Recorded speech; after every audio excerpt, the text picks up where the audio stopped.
Okay, so people can still see my screen? Yeah.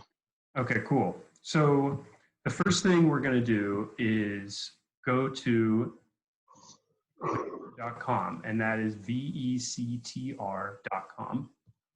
And this is the splash page.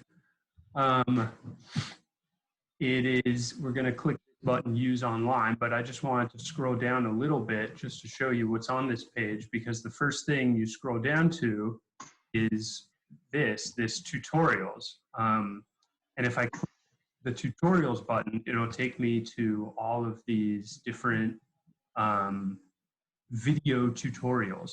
And there's a bunch of different ones that are that could maybe apply to you. For instance, a business card. I know you guys don't got business cards yet, but maybe someday you'll have a business card, or typographic logo.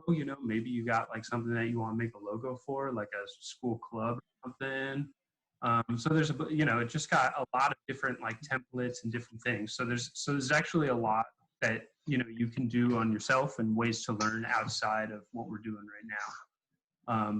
So I'll just go back to the main page. So the one thing that we will need is an email address, but that's the only thing. So on this main splash page, I'm just going to go to the top right and hit login. And I've already logged in with my email address, but I'll just click sign up because you guys will be clicking sign up. And then agree. Oh, Logan, are we supposed to be doing this as you do it, or you're totally up to you guys? I don't know. I mean, I imagine some of y'all will do it while I'm doing it, or you can just sit back and watch the TV. I don't know. It kind of depends what different people are doing. I mean, if some people want to follow along and have like a little window of this tutorial up on the right, and then maybe your Vectr jam zone on the left. That's how I would do it. If I had to recommend a way to do it, I would try and have this video, this little tutorial that I'm giving kind of on the right-hand side or maybe screen, and then have the internet, the www.vectr.com up on like the left side. Does that make sense? Yeah. Word. So so if you can follow along, please do follow along, and just feel free and like interrupt if I'm going too fast. That's cool too. Just tell me to slow down. But again, I think we're recording, so I think it's recording. Yeah, it is recording. So yeah, you'll be able to reference this at any time. So the first thing, so once I create an account, I get onto this page, which is kind of like my profile page. And you'll see in the top right, there's kind of like a little log out button, like typical. I have this little thing that shows you where my cursor is. So you hit that every once in a while. And then I also got like my little profile and whatever. There's the first kind of box you see here, it says welcome to Vectr. I might as well, and then that's kind of like an intro page. So I'm actually going to skip that, but you can kind of open that on your own and see their little introduction and their little kind of mini tutorial. But I'm going to skip that. I encourage you to kind of click to it on your own time. I'm going to go up here to the top left and just create file. So when I hit the button create file, it kind of like loads a new file for me. So here we are. So this is the drawing board or the canvas or whatever you want to call it. So I'm just going to go through the different things that are on the canvas, and then we'll start kind of doing a little exercise. So on the left here, we have two columns, pages and layers. Well, layers will become more obvious in a little bit once we start actually putting some things onto the paper. Pages is pretty simple. Like I'm on page 1 right now, and I can click a new page, and I can make multiple pages. And I'll go into that a little bit more, but that's kind of obvious. I got one page right in front of me, and I can have multiple pages in one document, and we'll do that. At the bottom left, you can add a page, and you can also adjust the size of your page. I don't think this matters for us too much, but if you are trying to use like a specific paper size or like a specific social media format, this is actually pretty helpful because, you know, you can choose, like they got Facebook cover photo, and it's perfectly set to the size that a Facebook cover photo is set to. Or similarly, you know, if you want to use like a letter size paper, you know, 8.5 by 11 sheet of paper, it's like perfectly set. So that can be helpful, but for now, we're just going to use the kind of default square size that they give us. So up on the top right, before we get into the tools, there's a couple different options. This one up here where it says, if I hover over it, it says snapping in grid. And this is like a really useful concept no matter what program you're using. Whether it's, you know, this program or Adobe Illustrator or Photoshop, you know, using a grid in the background can be really helpful. And there's a few options. So if I click that, there's a couple different options. The kind of default option is what's called snapping. And that means it's going to kind of try to understand what I'm clicking to. It's kind of, it's trying to like predict what I'm doing. And we'll see that a little bit more as we start drawing stuff. Next one, which I really like using, is called grid. And if I turn that on, as you see here, there's just a grid behind my drawing board. And that can be really helpful if you're drawing things that need, you know, dimension, that need to be like good for dimension, you know, like exact dimensions, or you need like exactly a straight line. You know, sometimes illustrate, you know, if you're illustrating like a, you know, if you're doing like a cartoon or something, like maybe you don't need a grid. But if you're drawing something that's more rigid, then you probably would use a grid. So that's what those are. And then finally, the last option is none, where you just turn everything off, which is probably better if you're doing like a cartoon or something, because you don't want it clicking in a grid. So continuing on the top right, we have file settings. You can choose, you know, you can choose your file name up here. I'm just going to keep it untitled for now. But you can also choose what would you call this? You can choose like the scale or the units of your file. So the default is pixels, which is fine, I think, for today. But, you know, if you're doing something, if you're like building a house, then maybe you would do feet, and those would be the units of this file. Or maybe you would do inches. And basically, I think each one of these boxes, it corresponds to this unit. So you can play around with that, but there's different settings there. I'm just going to keep it at pixels for now. And then we export. So if I go back, I won't do that too fast. Here at export, if I click export, this is what I was talking about when you can download it or print it as an image. You can download it as like a JPEG, right? Or an image file. Or I can select this link and share this link with my buddy. So for instance, like I'm just going to go to this. This is one that I was fiddling with earlier. So this is kind of a preview of what we're going to do today. If I hit that export button and I hit this link here, I can hit Control-C, copy, or hit this little button next to it that says copied. And then I can like open a new tab, I can paste, and then it will just show up as an image on the internet. So like what you do is like on the internet, and you can share it with whoever you want, which is super. Hey Logan, I have a question for you. This is Trish. Sure. So when you hit that export and you choose not to download to your local desktop and not to print to your local printer, but instead you're saving it to a shared platform, is that basically like Vectr's version of Google Docs, so we can all be working from a shared platform there? It is not as smart as Google Docs. It is simply, it is this particular thing is simply a link to an image. That's all it is. Okay. But you can, you know, like what we were talking about before, like if we have like if one class, you know, if I hit the little back button up by the top left, up here, if I hit the back button to my profile, so I'm back to where I started, you know, we could all share a single account. And then, you know, I could name this file like Logan's drawing, you know? And I could potentially, you know, I could have one for me, and I could have one for Patrick, I could have one for Jody, I could have one for Tyson, you know, and we could all be in the same profile and see each other's drawings. So maybe that's more attuned to what you're thinking of. Yes. Okay. Cool. So that's actually a good idea, having like a shared profile that we all use. Maybe we can talk about that and how we do that later. So then, just to continue, we got new file. That's kind of self-explanatory. That's similar to how when I clicked create file in the beginning of this, I could just like hit new file.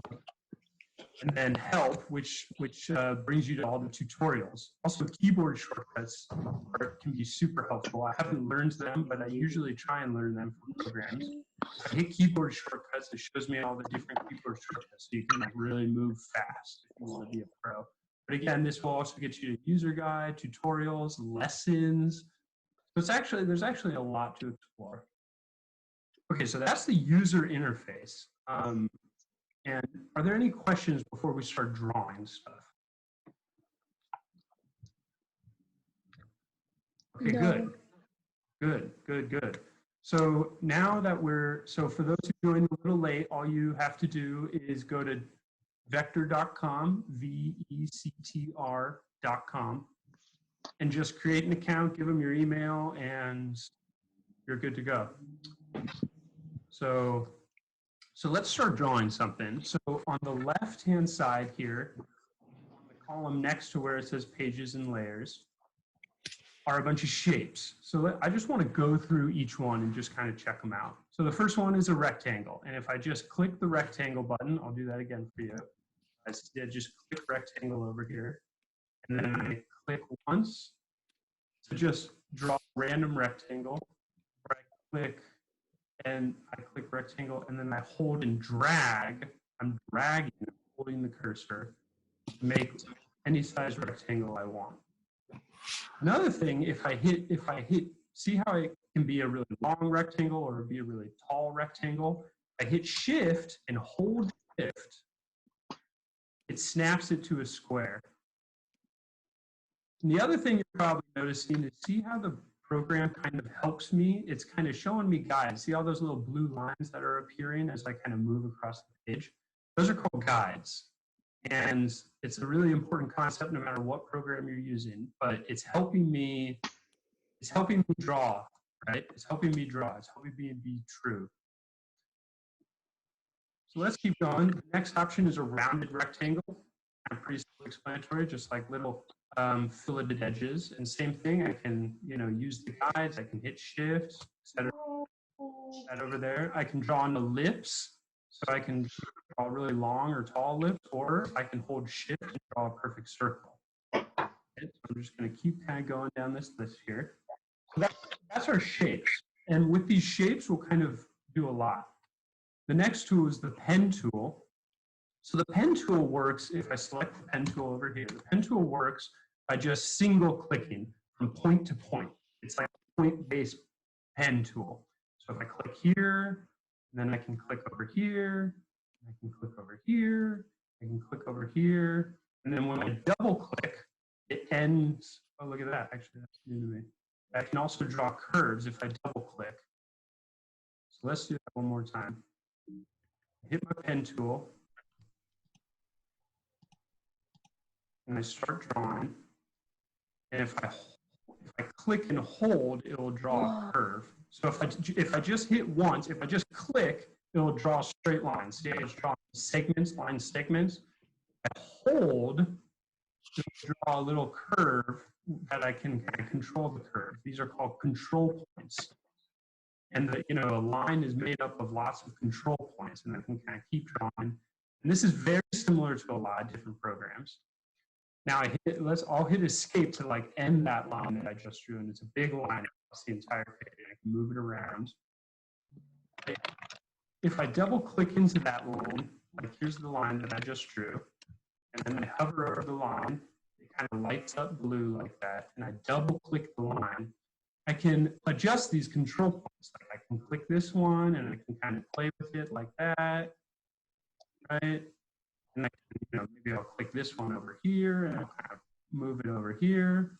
I can also add new control points, which is cool, to an existing line. I can just like click and add a control point. And I can just click and add a control point.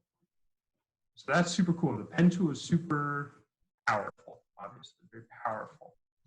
I want to show you one other thing with the pen tool. I drew open shapes, right? Kind of line segments that were open on either end. Now I'll draw something that's closed. Like I'll just draw a random shape and I'll close it, right? I'll click the same point where I started. Now this is a closed shape, and I'll get to why that's important in a second, but I just wanted to show that I can draw open shapes like these crazy lines that I drew, and I can also draw closed shapes. So just moving down the list, we'll finish this list and then I'll open it up for questions if you guys got questions. The next one is pencil tool. I gotta say, I don't use the pencil tool very much, but it's kind of a freehand drawing tool, totally freehand. And one thing, if I use the pencil tool and I double click into it, similar to how I double clicked into my pen tool, I got tons of control points here. I mean, it's like wild. Look at all these control points. And I can start to make some pretty interesting stuff, right? Like this is pretty wild. But again, the pen tool is kind of just like a more freehand version of the line tool. The pencil tool is a more freehand version of the pen tool.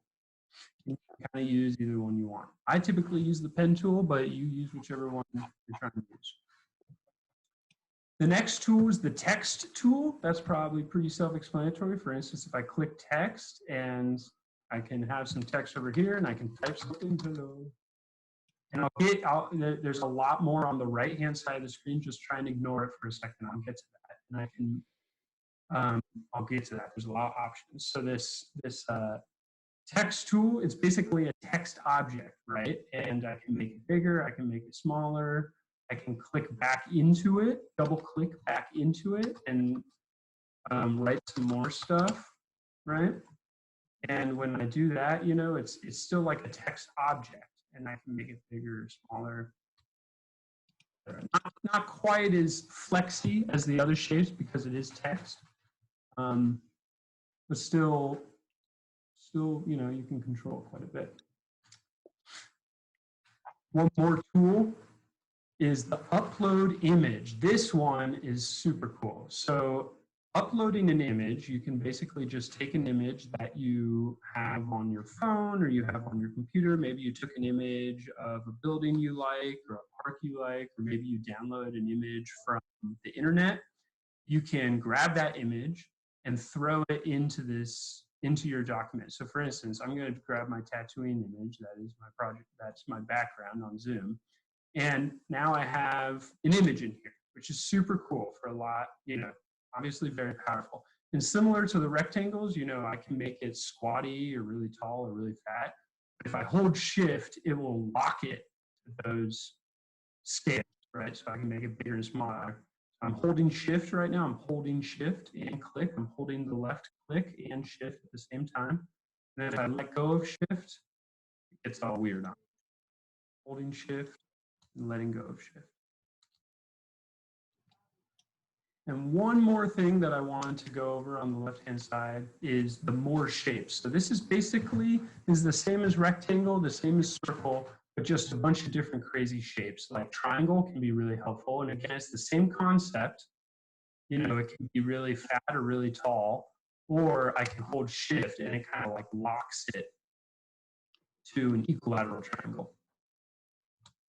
I know the architecture class is probably sick of equilateral triangles at the moment, but and then there's other weird shapes. Like here's a house. Well, there's other shapes, and you know, maybe they're useful for different things. So that's that. Those are the tools kind of in a nutshell. Now, before we get into the next kind of category, object settings, does anyone have any questions on the tools? I'm just fiddling around with the options right now. Yep. And I'm currently confused on how I would move one object, how I set like layering, so I want this square to be behind another square. Yeah. How would you Good make question. them overlap in the way you want? So, good question. So, if I go back on my left-hand side, I got kind of two tabs. Pages, I should only have one page right now, and I also got layers. So, layers are all these objects. All of these objects drew themselves on a new layer. And for instance, when I select, it's kind of hard to see, but when I select one of my objects, the layer kind of gets a little darker. It's also selecting that layer on the left. For instance, if I select my image, it goes up here. Right? Do you see that? Yeah. So I see. So let's say I want this green. So I know, I know this image. It's over here, and I can also name my layers. For instance, like let's say this image here. I just clicked on the name where it says image, and I'm just going to type in Tatooine. Now I know that's helpful, right? Because if you got a lot of layers going on, it's good to like know which is which. So maybe I want, I know I got this green square here, and I see it's down here, so maybe I want to call this guy green square. Yeah, so maybe you can do things like that. Another thing you can do, kind of hard to see on my computer, but you can lock layers. That's that little lock tool. That means I won't be able to select them. So if they're getting in your way, you'll see in a bit, we're getting a little more fiddly with the program. If they're getting in the way, you can like lock the layer so you don't like accidentally move it to the side or like accidentally delete it or whatever. And then you can also hide the layer. That's that little eyeball there. See when hey, Logan. Yeah. I just want to make sure that I understand that. So every time we create anything, whether it's imported or whether it's drawn, it automatically creates its own discrete layer. Correct. So, okay, and so then to Roger's question, can you just show how you would move the green square to a front layer? Yes, so that's pretty easy. Now that we understand what layers are and we can adjust them and look at them, we can just drag this layer. I just click and drag this layer all the way to the top. You see how I did that? And I can kind of put it exactly where I want to put it. I'm just clicking and dragging that layer where I want to go. Does that make sense? And for instance, my Tatooine image, I want that to go to the back, so I put it all the way to the back. So it's like stacking pieces of paper. Yeah, that's a good way. It's layers. Layers is another very important concept that is used in many programs. So this is a good place, and I know some of the people in the architecture class who did some of the Photoshop stuff or some of the SketchUp stuff, you kind of got an idea of what layers are. But layers is a super important concept.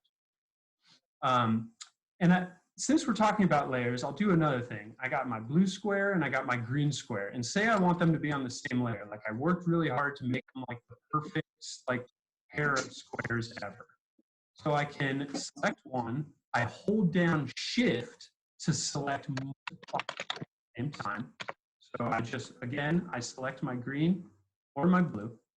And then I hold down Shift to select multiple objects at the same time.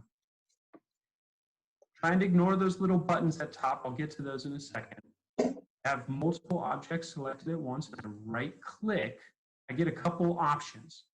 I can duplicate. That's probably pretty obvious, right? It's just copying the object. I can delete the objects. I don't want to do that. I can lock the objects, right? Meaning I can't erase them. I can't move them. They're locked. Or I can group the objects. So let's just try grouping for a second. So now that they're grouped, they move together, right? I can deselect and they move together. And over in the right-hand side, they're on the same layer. Now I can call them pair of squares or something. So instead of having, if you're drawing like a million shapes, you don't want to have like a million layers, right? Like maybe you only have layers. So you can start grouping stuff. And if I right-click that group again, I can ungroup. So that's helpful. If you group something and you accidentally want to ungroup or whatever, you can ungroup. So when you ungroup it, does it automatically dump them back into whatever their previous discrete layer was? It looks like the top one kept this, or yes, actually, yeah, it did. Great. So it kind of actually, remembers. It kind of remembers. For you guys in Logan Studio, you've already been using a lot of digital drawing. So you have a vibe on, you know, once you start stacking and creating a lot of different layers, just keeping them organized is super important, because you'll do a lot of stuff and you'll touch something and it will sort of change it or move it.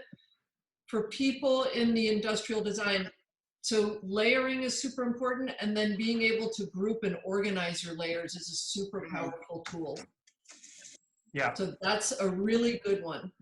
Yeah, and you kind of gotta, that's one of the things you kind of gotta like learn. Yeah, kind of got trial and error a little bit, because I'm sure you'll get really excited and you'll be drawing a bunch and then you're like, holy crap, I have 200 layers and I don't know what to do. And like, that's okay. But you know, it's always good to be organized, you know. But so yeah.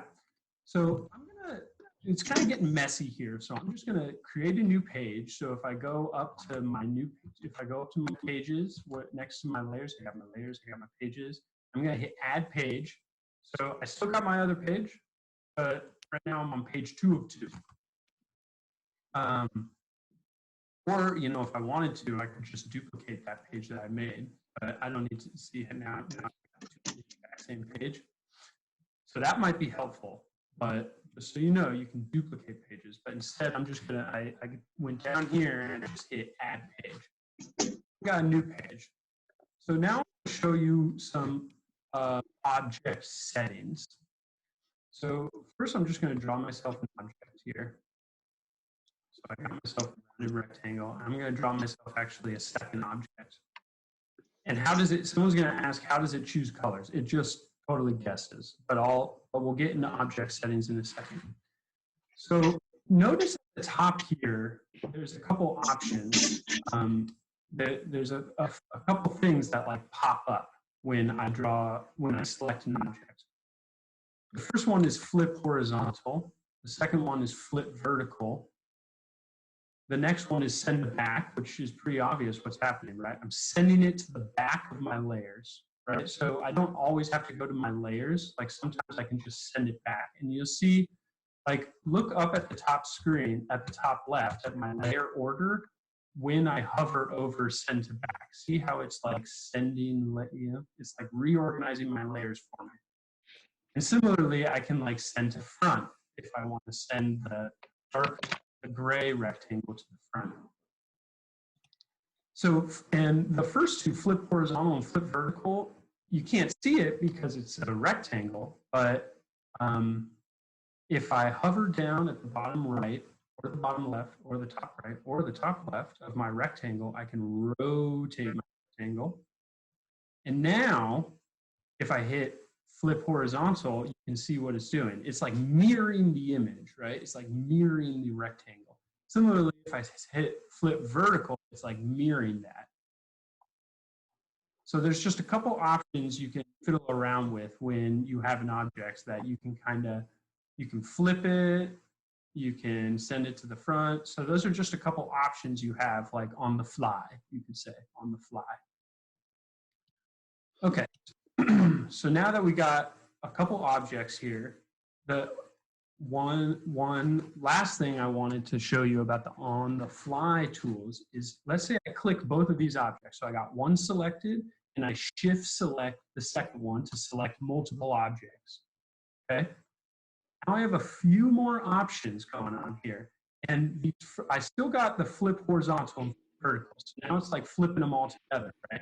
Like flip horizontal is mirroring across a vertical axis. And flip vertical is mirroring them across a horizontal axis. So that's, you know, kind of visual learning there. The first four are what are called Boolean commands. Now, Boole was a mathematician that did a lot of linear algebra stuff, but we don't have to learn about that. But Boolean commands are super popular in all drawing programs. And basically, it's like addition, subtraction of objects. And you can just kind of flutter through them. For instance, the first one is unite/add. And that's putting both the objects into one object and putting them as the same color. The second one is subtract. So it is subtracting the top shape from the bottom shape. Or it is subtracting the top shape from the bottom shape, right? See that? The third one is intersect. So it's like Venn diagram style. It's finding the intersect. And then finally, the last one is exclude, which is excluding the intersect. So these kind of 4 tools up here are really powerful, and we'll use them in a bit. And I'll show you one way you could use them. Okay, so now that I got a couple shapes here, on the right-hand side of the screen are my object settings. There's kind of a few different categories of object settings. The first one is color, basically. So if I click this color, this little color swatch, this kind of bright green color swatch, I can choose any color in the rainbow. So I can change my colors. Maybe I'll make it like a nice turquoise. That's like my favorite color.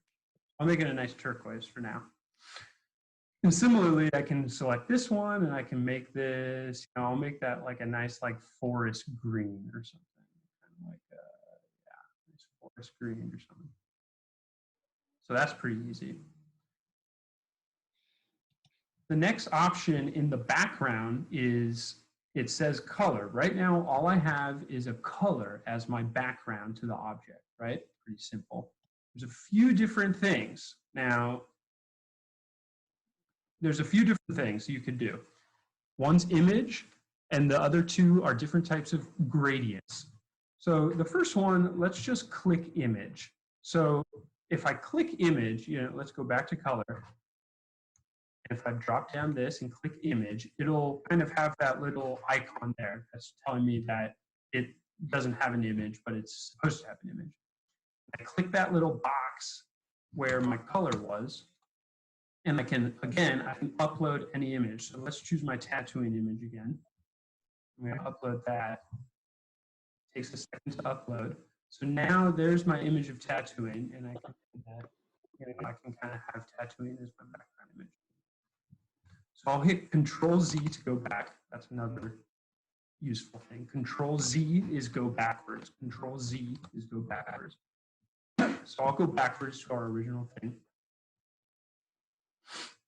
So the next 2 options are gradients. So a gradient is when one color changes smoothly to the next color.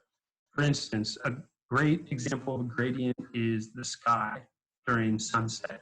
If there's no clouds in the sky and the sun is setting, right directly above you may be like a really dark blue, but if you look towards the sun, it will be like in orange, right? So that's an example of a gradient when it shifts from one color to the next. So I'm going to hit gradient. And you'll see that the kind of default gradient is a gradient from white to black. So when I hit the gradient, I'm going to select that little color box that I selected before, and some options pop up. The first thing you'll notice is, of course, the colors, and I can change the colors. But you'll also notice that on the object itself, there's a little line that appeared. And this line has a dot at one side and a dot at the other side. So I'm going to choose one of those dots. Those dots represent the colors. So I can choose that dot and choose a color. And I can choose this other dot and choose a different color. I didn't quite choose it. There we go. There we go. So now I got this object that has a smooth gradient from red to greenish yellow. Other cool things about this little line is I can move the line. I can see how I just kind of grabbed one of those dots and I'm like twirling around with it. So I can change that gradient. I can change the angle, and I can change kind of the abruptness of change, right? Super abrupt change and kind of super gradual.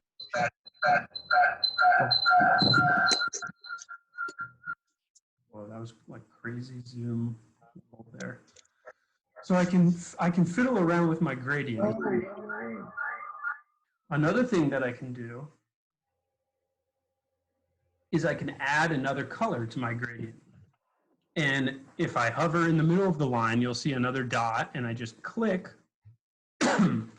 Now I have another color. The default color is exactly where I clicked, but I can change that color to something else. So now I have like a tricolor gradient, right? Red to black to green. And I can add as many as I want. I can add, you know, I can really go to town on this and make a crazy gradient.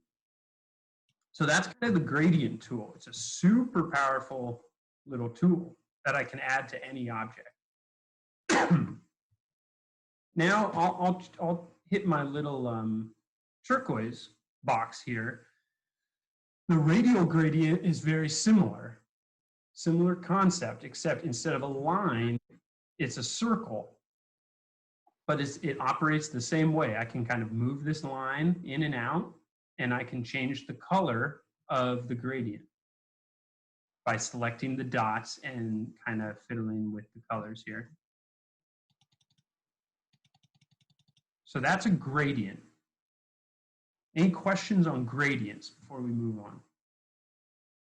I have a question. Backgrounds or whatever. Yeah. Could you put like radial gradient inside of the other type of gradient? So I think, Ison, what you would want to do is you would probably want to get your two gradients, like I got my two gradients, and maybe I'll just copy paste real fast. Control C, Control V to copy paste. Control C, Control, so I would select both of my, you can also kind of drag and select. Control C, Control V. And maybe I would use some of these subtract tools or something like that. Like you're saying draw one on top of the other, Ison, is like kind of combine the two. Is that kind of what you're asking?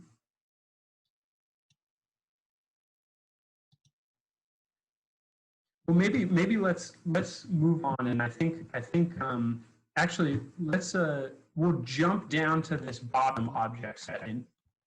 So we got background, we got border, we got shadow, inset shadow. Let's jump down to opacity, and that one, opacity, is simply how transparent an object is, and I can kind of make my different objects more or less transparent. And I think maybe that's probably what you would want to do, Ison. Like maybe you know, if let's delete that object on top, and I got this gradient in the background. Maybe I grab my ellipse tool, I draw myself a circle, and then I go over to my background and I choose radial gradient. Let's choose some colors. Maybe I'll do some red, and I'll choose my other color, and maybe I'll do like a green. And I'll put this kind of sort of in the center. And then maybe, so now I got kind of like a circular gradient and some line gradients behind, and maybe I would kind of dial back the opacity a little bit. And to see that a little better, I'll go to my grid. Remember my little grid button up here, and I'll so I can see it a little bit better. So maybe something like that. I think you kind of gotta get creative when it comes to adding gradients on top of one another. Okay. So a couple more object settings I want to go over. The next one below background is border. That is simply a border around the object. So you'll notice on the right-hand side of each of my object styles is a little checkbox. I can check it or uncheck it. So I'm going to check border, so it does have a border. And again, we got color option. I can choose a different color. Another option I have now is size. And if I bump up the size, I'm bumping up the thickness of that border. So that size is a thickness measurement. Another option I have is where it draws that border. Does it draw it is the center of the border at the edge of the object, or is it at the outside? See how it's kind of coming inside, outside, center. So I have a few options on where it draws that border. And I can up the opacity, I can decrease the opacity, et cetera, et cetera.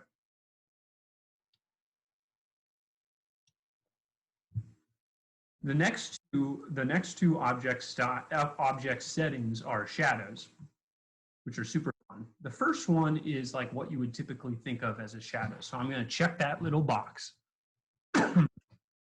And I got a couple settings for my shadow here. The first two are offset. So it's an X offset and a Y offset. So I'm going to pump up, let's see, let's turn my border off for a second so I can see the shadow more clearly. So the first couple, so if I bump up that offset, see how it's like moving the shadow kind of away from the object? So that's what offset does. It kind of moves the shadow around. The next two are blur and spread. So blur is if I want like a super fuzzy shadow, I can up the blur a lot. Or I can decrease the blur down to like 1 in order to get a super sharp shadow. And then finally spread. Spread is kind of just like, imagine if you have a baseball and you got a baseball just like floating in the air, and you have a flashlight, and you move the flashlight closer to the baseball or further away from the baseball. The shadow of that baseball against the wall behind it will get bigger or get smaller based on where your flashlight is, right? So that's kind of like what spread is. If I decrease the spread, it's like having the flashlight far away from the baseball so that basically the size of the shadow is very close to the size of the baseball. If I increase the spread, right there is 0. So the size of the shadow is exactly the size of the object. If I increase the spread, it's like moving that light closer to the baseball. And you can see that as I increase the spread, it kind of makes it like a rectangle shape. And I think that's just kind of like, yeah, how the program operates. It's kind of strange, but it's just how the program operates. Final object style is inset shadow. So I'm going to turn the other shadow off for a second and turn on inset shadow. And you'll notice that on both of the shadows, I can control the color. So maybe I'll just turn on my other shadow real fast. And if I want that shadow to be like blue, I can make like a blue shadow. So that's kind of cool. Or if I want it to be a green shadow or a red shadow, right? So that's kind of cool, like around Mars or something. Similarly, I'll turn that off for a second. On inset shadow, I can choose the color. Maybe I'll just keep it white for now because that's kind of the default. And it's the same options as the regular shadow, except the shadow is going the other direction. It's going into the object, kind of like the moon or something, like the eclipse. So it's the same exact settings, but just a different kind of shadow. It's like a shadow on the object. So one shadow is the shadow that the object itself is casting. And the one you just did, which is inset, is like an object that's crossing over the path of it, like an eclipse, right? Yeah, something like that. I think, yeah, it's kind of like an eclipse. It's almost like the border of the object. The inset shadow, it's almost like the border of the object is casting a shadow back onto the object itself. Mm. That's kind of a weird way to describe it, I guess, but it's just like another tool at your disposal to have fun with and to show depth, right? Like, you know, if I turn off the regular shadow and just look at the inset shadow for a second, like this kind of looks like a crater or something. It looks like a moon or something, right? So it's like a way for you to show depth, you know, like for instance, like maybe let's do an example here. Like let's say I have a shelf and I'm drawing a shelf, and like let's say I use my pencil tool, and whoopsie, not my pencil tool, pen tool. I'm going to turn my grids back on and move a little bit faster because you guys are pros now. I'll turn my grids on and maybe I'll draw myself, like let's say I have I'm drawing myself a shelf. I just drew kind of the blue outline of the shelf. draw myself some legs or whatever. Maybe I want to grab those legs of the shelf and I want to increase the thickness of that line that I just drew, and my object stands over here. Maybe I want to make those legs black. So let's say that here's my shelf. Obviously, it doesn't make much sense right now, but let's say I want to show that the shelf is deep, right? It has like, it's like where I put my stereo or whatever. So maybe I would make this rectangle like a gray or something. And maybe I would even give it a border to match the lines I just drew. Now it's starting to look kind of like a shelf, maybe, right? And then maybe I can turn my inset shadow on and get a little inset shadow going, get a little offset in both directions, and change my inset shadow to kind of gray. And now we're getting somewhere, right? Now we're kind of getting somewhere. It's, you know, it doesn't quite, you know, I can fiddle with some more settings, but I'm starting to get some understanding of like depth. I think that I want to adjust my border, like where my border lands. So maybe something like that, you know, like maybe, you know, now you're starting to understand, now you're starting to see that there's like a little depth to this like shelving unit I just drew. So, you know, I like all of these things, I encourage you to just like click around to your heart's desire and like test out a bunch of different things and have fun. Those are kind of the basics. One more, and before I kind of show you a little, I think our first exercise on this program will be to draw a landscape, to just draw our favorite landscape, because I think that's like a really easy way to just learn a program. And I think all of us want to get out of the house right now, so we might as well imagine that we're in a beautiful landscape. So before we do that, I just want to show you one more thing on object styles. And Ison, I think maybe this will help to your point of like adding multiple gradients. So let's get those out of the way for a second. I'm just going to make this one a little bit bigger. You'll notice on my object styles, on each of these I can add, like for background, I can add a background and I can add multiple backgrounds. And similarly for border, I can add multiple borders. And you might be like, well, I don't really understand what that means. But you kind of just got to play around. So before I show you what that does, I just also want to show you that in order to delete one, you just kind of grab it and drag it out. Like, let's say I just made a bunch of borders. I'm like, oh, no, I didn't mean to do that. And you can just take the thing that you just made and drag it out in order to delete it. So that can be really helpful, save you from a bunch of headaches. Similarly, on backgrounds, I might like make a bunch of backgrounds. It's like, oh, no, I didn't want that many. So I can just like drag them, kind of like click and drag them out to remove them. So on this gradient, I just made two different backgrounds. I got two backgrounds going here. The top one is the radial gradient that we drew before, and I'm gonna make the next one a linear gradient. And I'm just trying to play around in order to get to what Ison's idea was.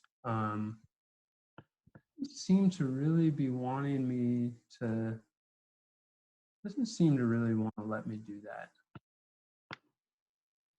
See, it's not really letting me. Yeah, it doesn't really want, Ison's always good at asking the hard questions. So props to you, Ison, for continuing to ask the hard questions. But maybe you can figure out a way to layer gradients on top of one another. And you can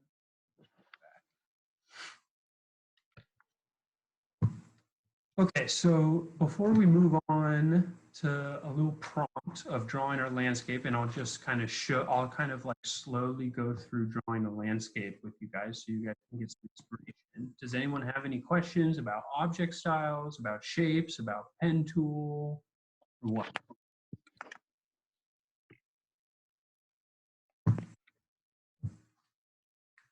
Cool. And, you know, if you got other questions, you know, feel free to just bump in at any other time. One thing that I realized I forgot to mention is the pen tool. You know, using the pen tool, I can draw all kinds of crazy shapes. And remember how I said you can either have like an open shape, like if I'm drawing like crazy lines here and I hit escape, I have like this open shape.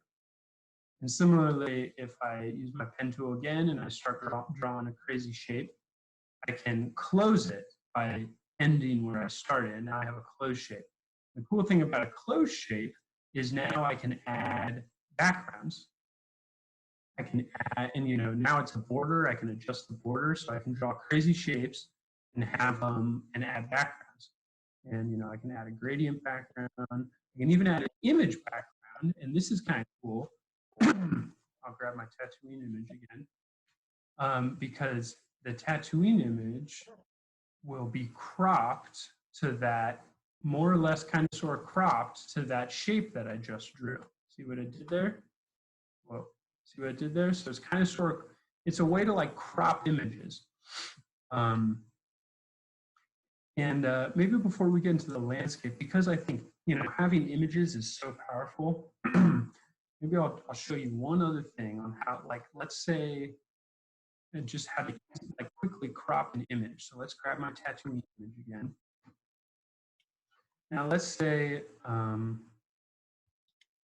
think I actually already showed you this kind of sort of, but I'll show it to you again just to remind you.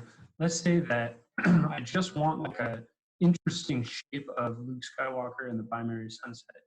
So maybe I'll grab my pen tool and I'll kind of make this like fun shape around Luke. And then I'll select both of these objects by kind of dragging a box around them. And I can use these tools, these Boolean tools. So there's a few different options, but the one I want in this particular case is intersect. And now I have Luke and the binary sunset. And similarly, if I click in, if I, it's now a pretty smart object, right? It's got a lot of things going on. It's got a pen, it's got an image, it's got a little function to intersect the two. But if I double click enough times, I can grab these control points. I can, adjust this even more. You see what it's doing there? I can I didn't lose any information. I can always like edit the information, and I can edit this. So I find this a really powerful tool for like collaging your ideas together. So Logan, that's actually pretty cool, because basically you cut out a piece of an image, but it still remembers the entire image that it was attached to. Wow, that's, you're on mute. So that is, exactly. That is exactly awesome. It is very cool. So it's actually a very smart program. Wow. Especially considering it's totally web-based. It's like really smart. Okay, so I'm gonna add myself another page here. Remember, I got all these pages, so it saves all the pages. And similarly for this, just to give you a quick, view, if I hit export on this page, and I grab this little link, I copy to my clipboard. I open another browser page, and I Control V paste. Boom, I got this little image that like my buddy can, save as and like download to their computer, right? So it's cool. I gotta say, it's pretty cool. Okay, so I'm gonna start a new page, and I'm gonna draw a landscape. And I'll show you this other this is the landscape that I kind of drew while I was learning the program. And there's a few different things going on, but they're all things that we've gone over. And it's obviously a pretty simple kind of little landscape. I'm going to kind of draw a different one.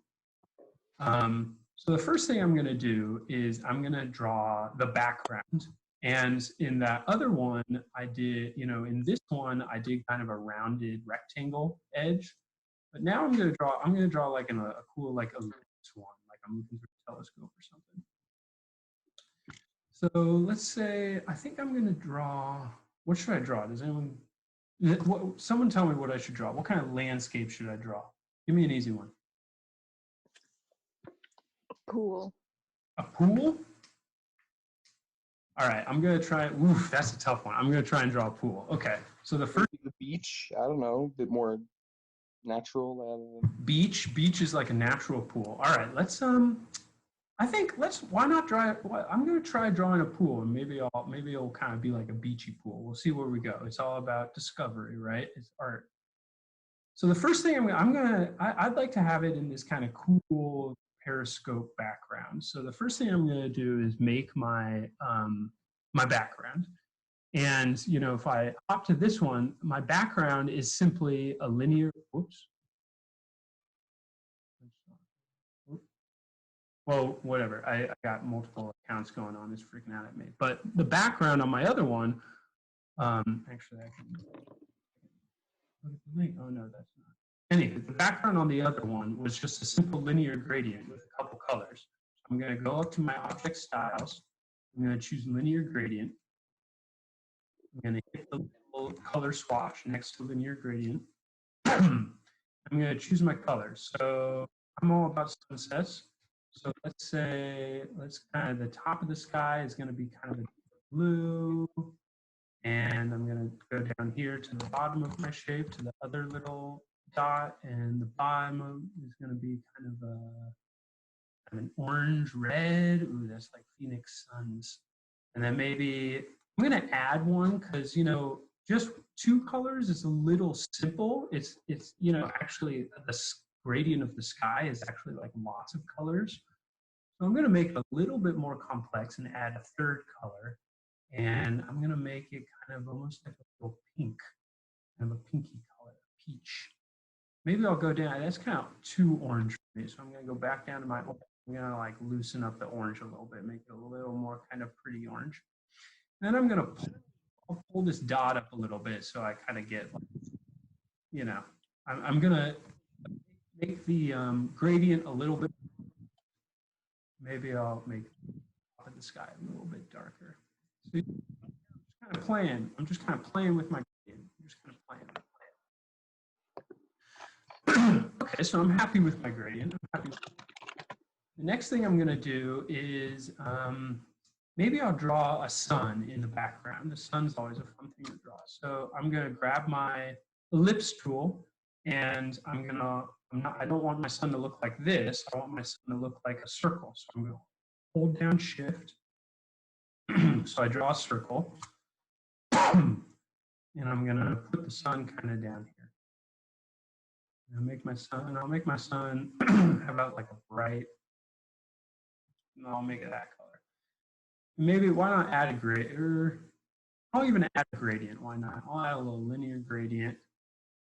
Make it kind of orangey, make it like super yellow in one location. And I'm trying to think of like what the sun looks like in this setting. Put that there. You should do like a radial gradient, because like, oh, that's kind of sunny. round. Yeah, let's do that. Let's do that.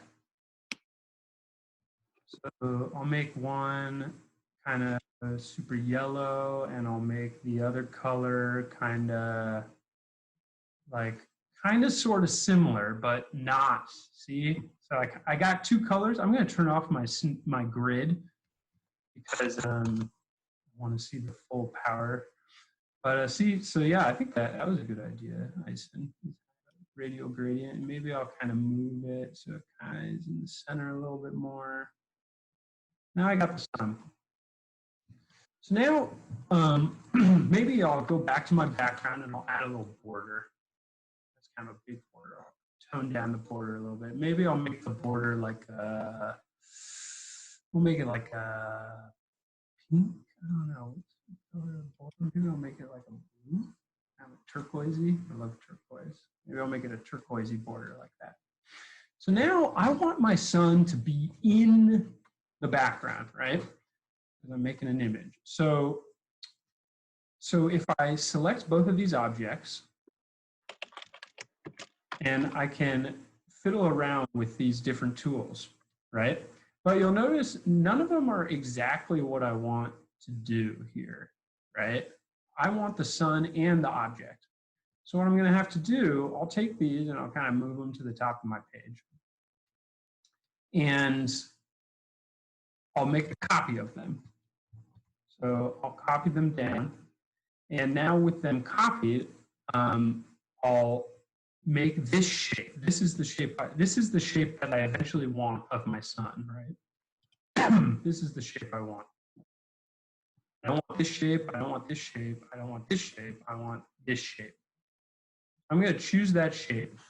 And I know I chose the beautiful gradient of my sun, so I'm going to have to choose it again. So this is kind of an order of operations lesson for you. But you know, I needed to kind of make my shape first, and then I'll choose the background. So that's a little lesson learned for us. I just got that shape using my Boolean tools, and I'll turn off my background, and maybe I'll go back to I'll kind of try and recreate the one we had before. Maybe there's another. Let me go back a little bit. Maybe there's another way to do it. Actually, so sorry to back up on y'all, but so you know, this isn't quite what I want. What I want is the sun in the gradient that we chose in the shape of kind of like a little cutout at the bottom of the sun. So in order to do that, I'm going to take the sun and I'm going to send it to the back. That little button there. I'm going to send it behind the bigger shape. And now when I click them, I got kind of different options. Boom, that's the one I want.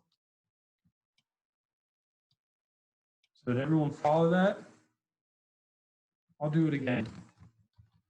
I'm going to back up. I hit Control Z a bunch to back up. Control Z is back up. So when you're doing that stuff, Logan, whatever is in the front, whatever is in the farthest most front layer, that's the one that starts determining everything else beyond it. So when I cut it, it wants that color. Yeah, that's a good way to describe it. So again, I'm gonna copy this. I'm gonna drag it down. I know I want the color of my sun, so I'm gonna send that to the back. And basically, the shape on top, it doesn't matter what color it is. Like I can just make it like a simple color. But I'm gonna use it. I'm gonna use it to cut out the shape that I want for the sun. Oh, yeah, so it's the opposite of what I just said. It's the thing that is furthest back that will determine what the color is. Yeah. Yeah. Yeah, it's kind of one of those things that like I'm still learning the program too, frankly. So you kind of have to just play around, frankly. I'm actually going to turn my border off because I don't really like the border anymore. But so cool. I got my sunset. It's looking pretty good, looking very peachy. Literally, looks like a peach. You know, if I don't like that peach color, I can just change it, right? So I'm going to go back to my peach color. I'm going to make it a little orange. Ooh, that's kind of a nice burnt orange. Okay, cool. So I got my sun. I got my background. The hardest thing is probably going to be this pool, but I think we can do it. I'm going to move this back up to the top of the page. And I'm going to take my pen tool, and I'm going to just draw kind of, I don't know, let's say that this is kind of sort of our pool. And it doesn't really matter what it looks like outside the big ellipse. It just matters what it looks like on the inside. So I'm going to, because it's a closed shape, I can give it a color. That color is kind of nice. Maybe I'll give it a linear gradient. I'm going to try something fancy with this linear gradient. Because it's water. Let's see if we can like emulate water. I'm gonna make it blue. Make it a different kind of blue down here. And I'm gonna add a bunch.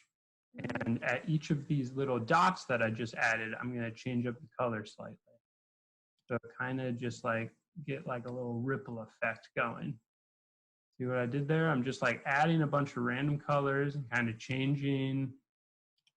See, so now I got this thing that kind of has like subtle ripples. Maybe I'll decrease the border size. Another way to draw. So I'm going to pause right there. Another way to draw a pool. Let's say I'm just going to take this pool that I just drew and drag it down here. And let's say I want everything to be like really illustrative and really like painty, but the pool water, I want the pool water to be photorealistic. So I'm going to open up a new tab here, and I'm going to say water. I'll give you a hint, texture. Texture is always a good word to use if you're looking for an image like this that just gives me the water texture. So I like this one. This one looks pretty good. I like this texture a lot. It's kind of got like a nice gradient to it, right? We know that term now. It's got good colors. I'm going to right click this. I'm going to say save image as. I'm just going to throw this image. Maybe I'll call it something because I want to be organized. I'll call it water. I'm going to throw it on my desktop. Boom. Close that tab. I don't need it anymore. So now I got my object in here, and instead of choosing linear gradient in my object styles, I'm going to choose image. I'm going to click that little rectangle next to image and choose that picture that I just downloaded from the internet, water. Let's see what happens. So it's kind of sort of what I wanted to do, not quite. Let's try a different method. I'm gonna delete what I just did, and instead of dropping it into a shape, I'm gonna hit the upload image button on the left-hand side under text. I'm gonna grab that image I just downloaded from the internet. And here I got my image type. I'm gonna make it a little bit. I'm gonna make it about the size of my pool, right? Here, I'm gonna grab my pool, and now I'm gonna select both of them. I know my pool's behind it, so I'm gonna just select both of them. And I'm gonna see what we can do here. Oh, that's not quite what I want, so I'm gonna put my pool, I'm gonna select my pool and send it to the back. Remember our handy trick? And now I'm gonna select him. That's kind of what I want. So now I got this pool that is kind of a cool shape, like what we did to tattooing, right? The same thing that we did to tattooing, we just did to my pool. So now maybe I'll give actually there's one more thing I want to do, right? I kind of want to do the same thing to the pool that I did to the sun. So I'm going to take the pool and I'm going to take the background, I'm going to copy them and just Control-C, Control-V, I'll do that again. I select both of them. I do Control-C, and then Control-V to copy, and then I'm going to drag them down. And again, I'm going to use my little unite subtract tools. It's not quite what I want, so I'll send my pool to the back again. And again, I'm going to do my little unite and subtract tools. There it is. That's what I want. I'm going to delete the original pool. Boom. Look at that beautiful pool.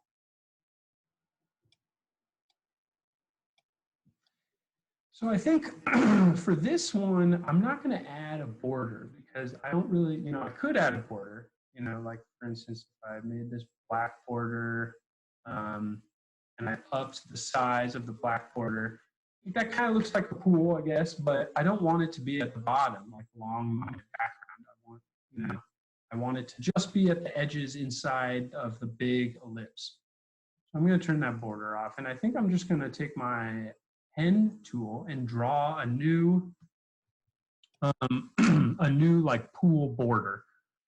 And I'm gonna, a little trick here is I'm gonna, instead, sometimes I have my grid on, sometimes I have my grid off.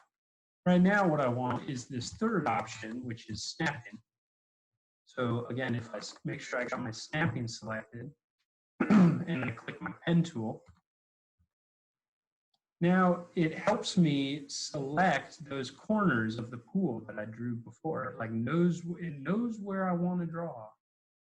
So that's what snapping is. And then I just draw those sides. I hit OK. I hit Enter to finish the shape. I'm going to up the border a little bit. And let's see. I'm gonna make it kind of like, I don't know, like a. I don't know, the pool, what is the, I guess it's kind of like, let's say it's like concrete, so it's like a dark gray or something. I like concrete. Now, the one thing that I don't like about what I just did, I got my pen tool object.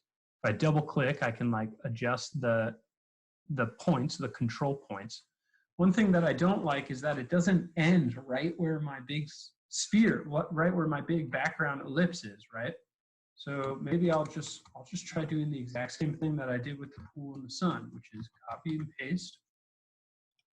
Bring these down here. I'm going to throw this one to the back. I'm going to use these tools. That's not quite doing what I wanted to do. Let's try putting it to the front. You know, this is kind of the process, just like having fun and seeing what's doing. So it's not quite, I can't quite do what I want to do, honestly, which is kind of annoying. But, so kind of sort of make it kind of sort of correct.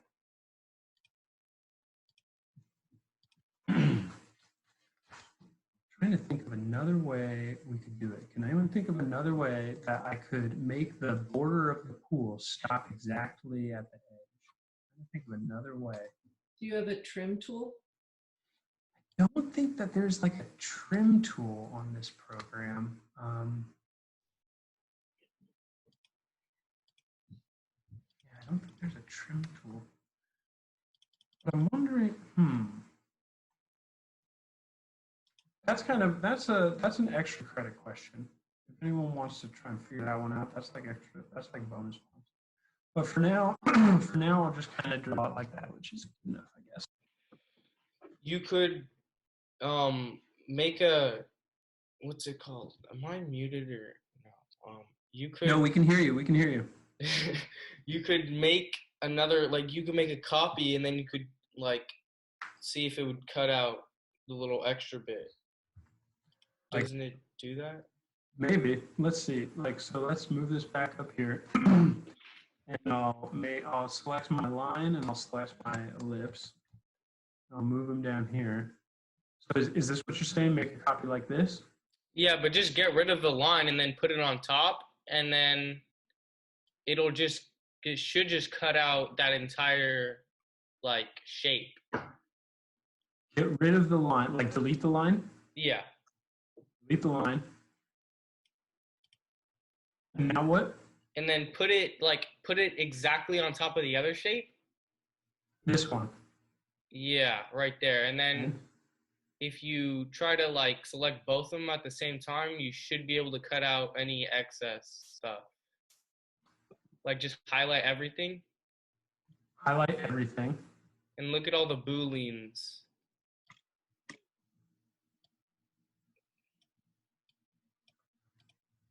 Not quite.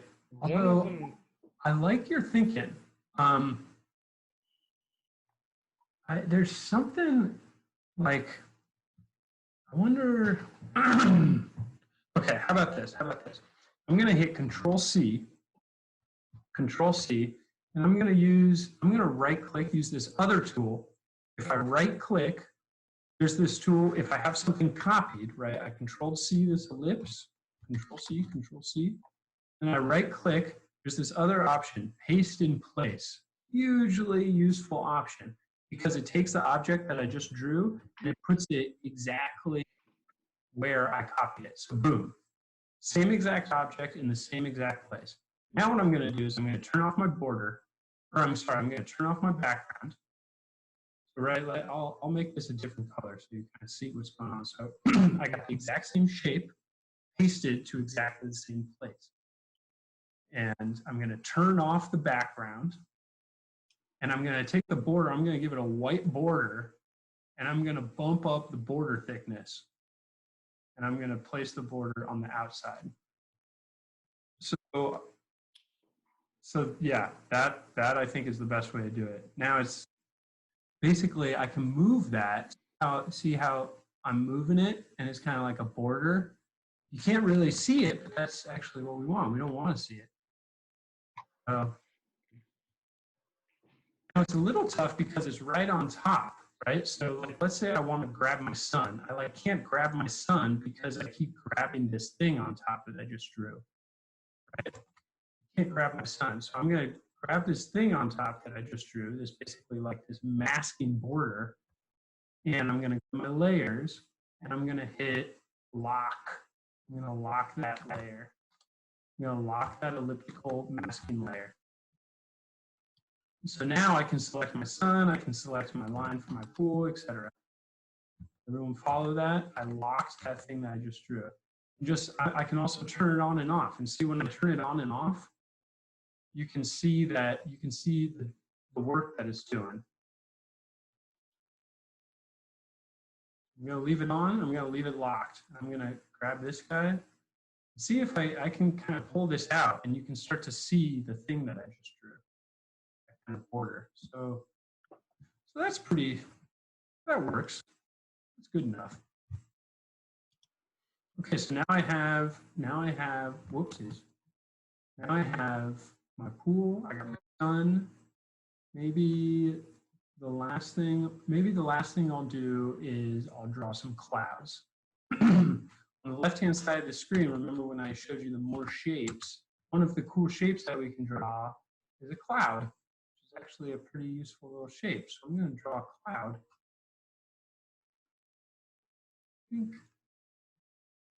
And maybe I'll make that a gradient as well, a linear gradient. Maybe I'll see, sometimes when the sun sets here in Oakland, the sun grabs the bottom of the clouds. So the bottom of the clouds show up as like super orange sunny, like my favorite time of day. When the bottom of the clouds is like really orange, but the top of the clouds is like a dark, dark blue. Favorite time of day. So there's my kind of, maybe I'll add another point, or maybe I'll add another point in here to give it a little bit more complexity, right? To give it a little bit more action. I can just kind of, just adjust it to where I like it. And then maybe I'll bump down the opacity so you can kind of see through it a little bit.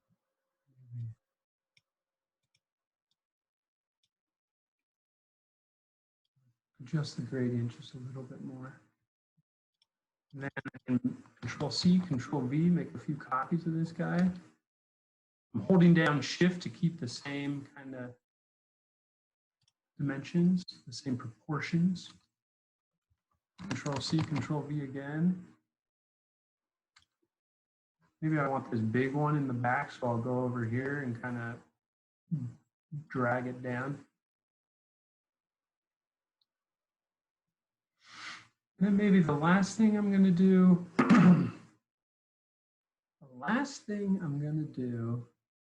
they want to have something they want me to add to this.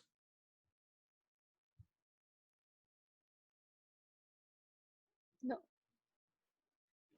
think then if no one's got any ideas, I think the last thing I'm going to do is add some birds.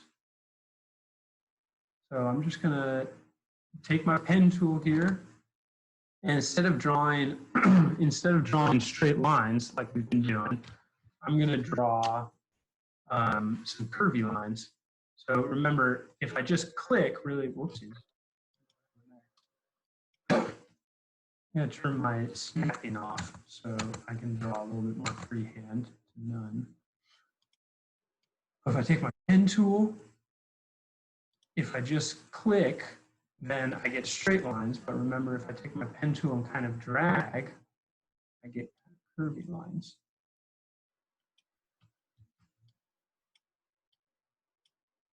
Not really sure how I'm going to do this yet, but maybe I'll take this curve that I just drew and I'll make a copy of it and I'll flip it horizontally.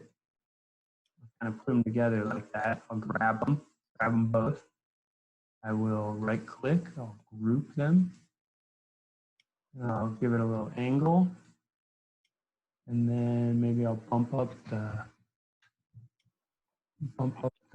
thickness a little bit, or maybe that's too thick. Maybe the color, I'll give them like a kind of bluish color. And actually maybe make them black.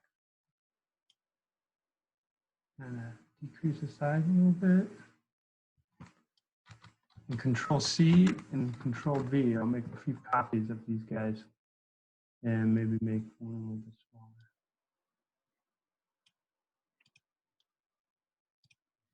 There we go, a couple birds.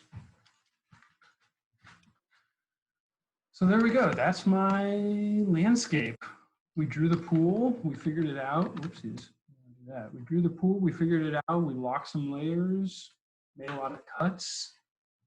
Do you folks have any questions? How do people feel? Are they feeling good? They feeling like they can have some fun?